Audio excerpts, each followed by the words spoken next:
ಎಂದಿಗೂ ಅಪಾರದಿಂದ ಮಗು.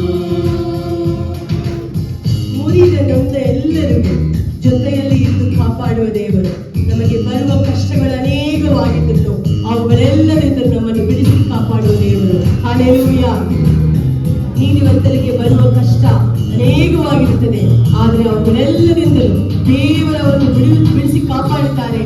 7 ಸತಿ ಬಿದ್ದು ಎದ್ದು ನಿಲ್ಲುತ್ತಾರೆ ಅಂತ ದೇವರ ವಾಕ್ಯ ಹೇಳುತ್ತದೆ. ಹಲ್ಲೆಲೂಯಾ.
ಪ್ರೀತಿಯನ್ನು ನಮಗೆ ತೋರಿಸುವರಾಗಿದ್ದಾರೆ. ಹಲ್ಲೆಲೂಯಾ. ನಾವು ಪೂರ್ಣ ಮನಸ್ಸಿಂದ ಬೇಡಿಕೊಳ್ಳುವ ಪ್ರತಿಯೊಂದು ಕಾರ್ಯದಲ್ಲೂ ನಮಗೆ ಸದುತ್ತರ ಕೊಡುವ ದೇವರು ಅವರೇ. ಹಲ್ಲೆಲೂಯಾ.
ದೇವರ ನಾಮಕ್ಕೆ ಮಹಿಮೆ ಉಂಟಾಗಲಿ.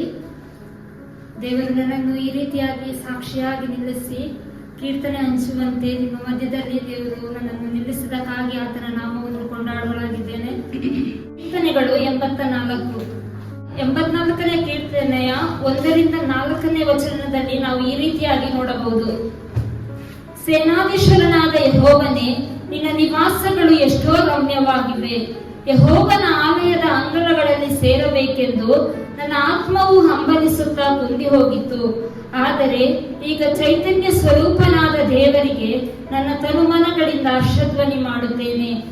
ಆಹಾ, ಸೇನಾಧೀಶ್ವರನಾದ ಯೆಹೋವ ದೇವರೇ, ನನ್ನ ಅರಸನೇ, ನಿನ್ನ ವೇದಿಗಳ ಸಮೀಪದಲ್ಲಿಯೇ ಗುಬ್ಬಿಗೆ ಮನೆಯು ಪಾರಿವಾಳಕ್ಕೆ ಮರಿಮಾಡುವ ಗೂಡು ದೊರಕಿತಲ್ಲ.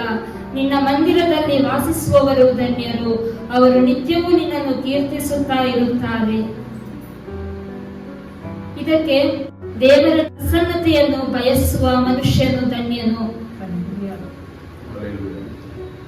ನಾವು ಈ ಸಮಯದಲ್ಲಿ ನಾವು ಆತನ ಪ್ರಸನ್ನತೆಗಾಗಿ ಆತನ ಸನ್ನಿಧಿಯಲ್ಲಿ ಬಂದು ಸೇರಿದ್ದೇವೆ. ನಾವು ಎಷ್ಟೋ ಭಾಗ್ಯವಂತರು. ನಮ್ಮ ಫ್ಯಾಮಿಲಿಗಳಲ್ಲಿ ಆಗಿರ್ಬೋದು, ನಮ್ಮ ಫ್ರೆಂಡ್ಸ್ಗಳ ಮಧ್ಯದಲ್ಲಿ ಆಗಿರಬಹುದು, ಅನೇಕರು ಈ ದಿನ ನಮ್ಮ ಸಮ್ಮುಖದಲ್ಲಿ ಇಲ್ಲ. ಆದರೆ ನಾವು ಆತನನ್ನು ಹುಡುಕಿ ದಾಹವುಳ್ಳವರಾಗಿ ಆತನ ಸಮ್ಮುಖಕ್ಕೆ ಈ ದಿನ ಬಂದಿದ್ದೇವೆ. ಆದ ಕಾರಣ ನಾವು ಎಷ್ಟೋ ಧನ್ಯರಾಗಿದ್ದೇವೆ.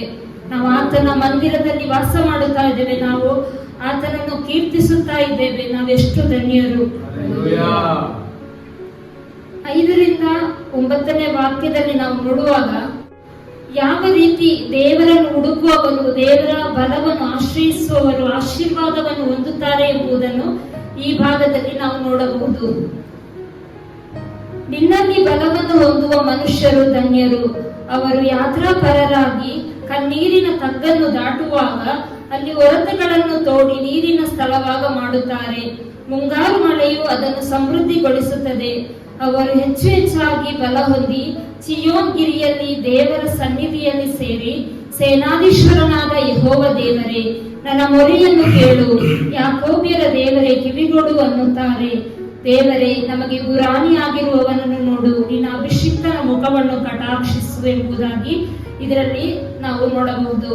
ಇಲ್ಲಿ ನಾವು ದೇವರ ಬಲವನ್ನು ಹೊಂದುವ ಮನುಷ್ಯರು ಧನ್ಯರು ಎಂಬುದಾಗಿ ನಾವು ನೋಡಬಹುದು.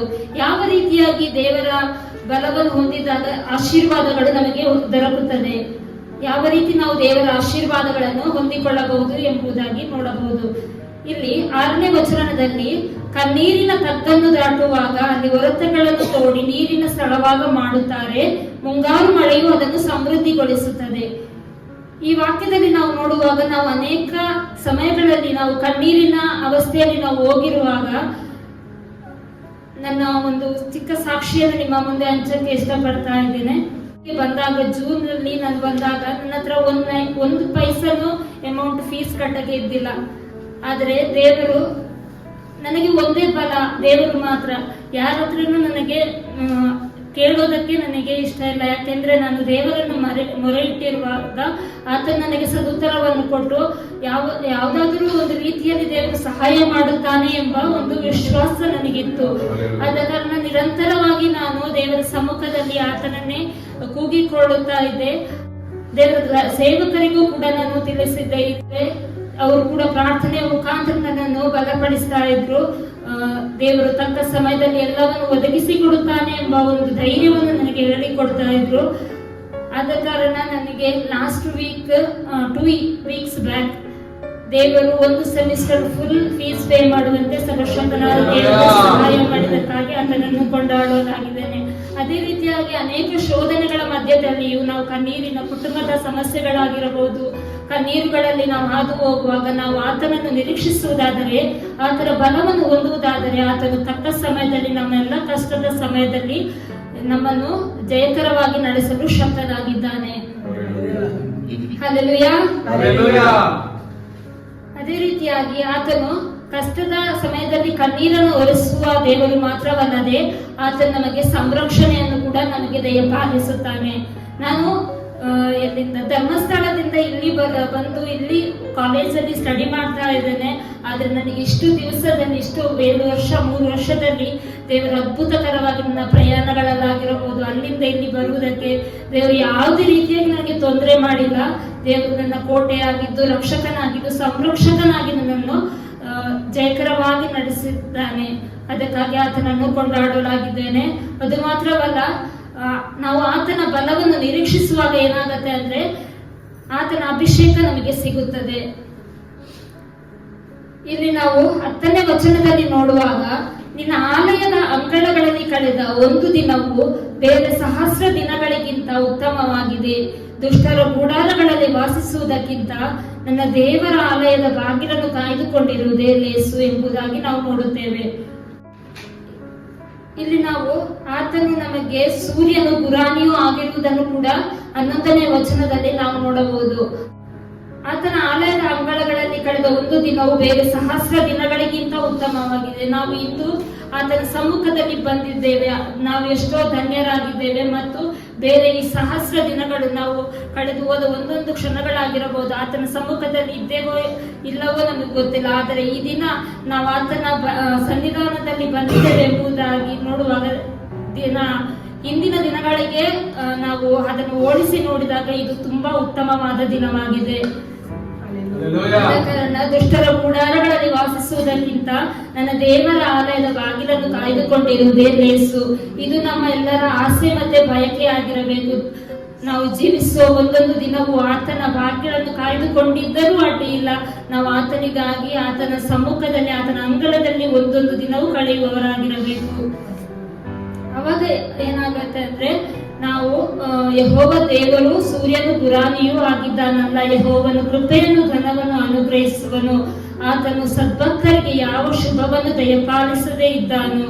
ಸೇನಾಧೀಶ್ವರನಾದ ಯೆಹೋವನೇ, ನಿನ್ನಲ್ಲಿ ಭರವಸೆ ಬಿಡುವ ಮನುಷ್ಯರು ಧನ್ಯರು. ಇನ್ನೊಂದು ವಿಷಯ ಹೇಳಕ್ಕೆ ಇಷ್ಟಪಡ್ತೇನೆ, ಏನಂದ್ರೆ ದೇವರು ನಾವು ಯಾಕೆ ಆತನಲ್ಲಿ ಬಲವನ್ನು ಹೊಂದಿಕೊಳ್ಳಬೇಕು ಮತ್ತೆ ಯಾಕೆ ಆತನನ್ನೇ ನಿರೀಕ್ಷಿಸುತ್ತಾ ಆತನೊಂದಿಗೆ ಇರಬೇಕು ಎಂಬುದಾಗಿ ನಾವು ನೋಡುವಾಗ, ನಮ್ಮ ಯೇಸು ಕ್ರಿಸ್ತನು ಈ ಹೊಸ ಒಡಂಬಡಿಕೆಯಲ್ಲಿ ನಮಗೋಸ್ಕರ, ಪಾಪಿಗಳಾದ ನಮಗೋಸ್ಕರ ತನ್ನ ಪ್ರಾಣವನ್ನು ಕೊಟ್ಟಿದ್ದಾನೆ. ಅದನ್ನು ನಾವು ಮರೆಯಬಾರದು. ದೇವರ ಪ್ರಾಮುಖ್ಯತೆಯನ್ನು ನಾವು ಹುಡುಕುವವರಾಗಿರಬೇಕು. ಆವಾಗ ಮಾತ್ರ ನಾವು ಆತನ ಪ್ರಸನ್ನತೆಗೆ ನಾವು ಪ್ರಾಮುಖ್ಯತೆಯನ್ನು ಕೊಡುವುದಾದರೆ ನಾವು ಈ ರೀತಿಯ ಆಶೀರ್ವಾದಗಳನ್ನು ಹೊಂದಲು ಸಾಧ್ಯ. ಈ ಕೀರ್ತನ ಭಾಗದ ಮುಖಾಂತರ ನಾನು ನಿಮಗೆ ಏನೇನು ಹೇಳಲು ಇಷ್ಟಪಡುತ್ತೇನೆ ಎಂಬುದಾಗಿದ್ದರೆ, ದೇವರನ್ನು ನಾವು ಪ್ರತಿಯೊಂದು ಕಾರ್ಯದಲ್ಲೂ ನಂಬುವವರಾಗಿರಬೇಕು. ದೇವರನ್ನು ಪ್ರತಿಯೊಂದು ಕ್ಷಣವೂ ಆತನನ್ನು ಹುಡುಕುವವರಾಗಿರಬೇಕು. ಆವಾಗ ಇವೆಲ್ಲ ಆಶೀರ್ವಾದಗಳು, ಮೇಲೆ ಹೇಳಲ್ಪಟ್ಟ ಪ್ರತಿಯೊಂದು ಆಶೀರ್ವಾದಗಳು ನಮ್ಮ ಜೀವಿತವನ್ನು ಹಿಂಬಾಲಿಸುತ್ತದೆ. ನಮ್ಮ ಜೀವಿತದಲ್ಲಿ ಸಿಗಲು, ಆಶೀರ್ವಾದಗಳನ್ನು ಹೊಂದಲು ಸಾಧ್ಯವಾಗುತ್ತದೆ. ಆದ ಕಾರಣ ಈ 84ನೇ ಕೀರ್ತನೆಯ 1-12 ವಚನದಲ್ಲಿ ನಾವು ನೋಡುವಾಗ, ಆತನ ಮುಖಾಂತರ ಆತನನ್ನು ನಿರೀಕ್ಷಿಸುವವರಿಗೆ ಬಲ, ಸಂರಕ್ಷಣೆ, ಅವರು ಕಷ್ಟಗಳನ್ನು ಅನುಭವಿಸುವುದಿಲ್ಲ, ಅವರು ಅವೆಲ್ಲವುಗಳಲ್ಲಿ ಜಯವನ್ನು ಹೊಂದಿಕೊಳ್ಳುತ್ತಾರೆ. ಮತ್ತು ಆತನು ತನ್ನ ಕೃಪೆಯನ್ನು ಯಾವಾಗಲೂ ನಮಗೆ ಅನುಗ್ರಹಿಸುವವನಾಗಿದ್ದಾನೆ. ನಮ್ಮ ಆಸೆ ಬಯಕೆ ಏನೇ ಇದ್ದರೂ ಕೂಡ ಆತನ ಸಮ್ಮುಖದಲ್ಲಿ ಇರುವುದಾದರೆ, ಆತನ ಬಲವನ್ನು ನಾವು ನಿರೀಕ್ಷಿಸುವುದಾದರೆ, ಆತನು ಪ್ರತಿಯೊಂದನ್ನು ತಕ್ಕ ಸಮಯದಲ್ಲಿ ಎಲ್ಲವನ್ನು ಒದಗಿಸಿಕೊಡಲು ಶಕ್ತನಾಗಿದ್ದಾನೆ. ಸೇನಾಧೀಶ್ವರನಾದ ಯೆಹೋವನಿನಲ್ಲಿ ಭರವಸೆ ಬಿಡುವ ಮನುಷ್ಯನು ಧನ್ಯನು ಎಂಬುದಾಗಿ ಕೊನೆಯ ವಾಕ್ಯದಲ್ಲಿ ನೋಡುವಾಗ ನಾವು ಎಷ್ಟೋ ಧನ್ಯರಾಗಿದ್ದೇವೆ. ದೇವರ ನಾಮಕ್ಕೆ ಮಹಿಮೆ ಉಂಟಾಗಲಿ.